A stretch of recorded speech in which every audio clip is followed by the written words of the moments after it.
Hi friends, ಎಲ್ಲರಿಗೂ ನಮಸ್ಕಾರ. Welcome to the K home cook channel ಹೊಸದಾಗಿ ನೋಡ್ತಾ ಇದ್ದೆ ಸಬ್ಸ್ಕ್ರೈಬ್ ಮಾಡ್ಕೊಳ್ಳಿ ಮತ್ತು ಬೆಲ್ ಐಕನ್ನ ಪ್ರೆಸ್ ಮಾಡಿ. ಇವತ್ತು ನಾವು ಅವಲಕ್ಕಿ ಚೂಡುವ ಮಾಡೋದನ್ನು ನೋಡೋಣ. ನಾನು 300 ಗ್ರಾಮ್ ಆಗೋಷ್ಟು ಅವಲಕ್ಕಿಯನ್ನು ತೊಗೊಂಡಿದ್ದೀನಿ. ಈ ಥರ ಇದನ್ನು ಲೋ ಫ್ಲೇಮಲ್ಲಿ ಇಟ್ಕೊಂಡು ಚೆನ್ನಾಗಿ ಕ್ರಿಸ್ಪಿ ಆಗೋವರೆಗೂ ಹುರ್ಕೋಬೇಕು.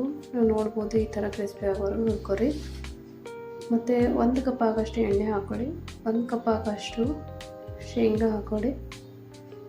1 ಕಪ್ ಆಗೋಷ್ಟು ಪುಟಾಣಿ, ಒಂದು ಸ್ವಲ್ಪ ಕಟ್ ಮಾಡಿರೋ ಒಣ ಕೊಬ್ಬರಿ.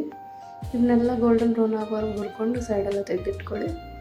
ಅದೇ ಎಣ್ಣೆಯಲ್ಲಿ 1-2 ಚಮಚ ಆಗೋಷ್ಟು ಸಾಸಿವೆ ಜೀರಿಗೆ ಹಾಕಿ, ಒಂದು 10-12 ಕಟ್ ಮಾಡಿರೋ ಹಸಿಮೆಣಸಿನ್ಕಾಯಿ, ಕರಿಬೇವು, ಕೊತ್ತಂಬರಿ ಮತ್ತು ಒಂದು 7-8 ಬೆಳ್ಳುಳ್ಳಿ ಕುಟ್ಟಿರೋದು, ಒಂದು ಸ್ವಲ್ಪ ಅಜ್ವಾಯಿನ್ ಮತ್ತು 1 ಚಮಚ ಆಗೋಷ್ಟು ಅರಿಶಿನ ಹಾಕ್ಕೊಂಡು ರುಚಿಗೆ ತಗೋಷ್ಟು ಉಪ್ಪು ಹಾಕ್ಕೊಂಡು ಚೆನ್ನಾಗಿ ಮಿಕ್ಸ್ ಮಾಡಿ, ಹುರಿದಿರೋ ಎಲ್ಲ ಪದಾರ್ಥ ಹಾಕಿ ಚೆನ್ನಾಗಿ ಮಿಕ್ಸ್ ಮಾಡಿ,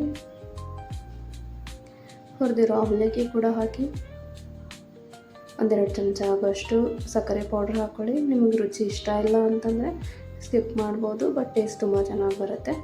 ಚೆನ್ನಾಗಿ ಮಿಕ್ಸ್ ಮಾಡಿ 1-2-3 ನಿಮಿಷ ಲೋ ಫ್ಲೇಮಲ್ಲಿ ಈ ಥರ ಕೈ ಆಡಿಸ್ತಾ ಇರಿ. ಅವಲಕ್ಕಿ ಚೂಡುವ ತಿನ್ನಲು ರೆಡಿಯಾಗಿದೆ. ಈ ರೆಸಿಪಿ ನಿಮಗೆ ಇಷ್ಟ ಆದರೆ ಲೈಕ್ ಮಾಡಿ, ಶೇರ್ ಮಾಡಿ, ಕಮೆಂಟ್ ಮಾಡಿ.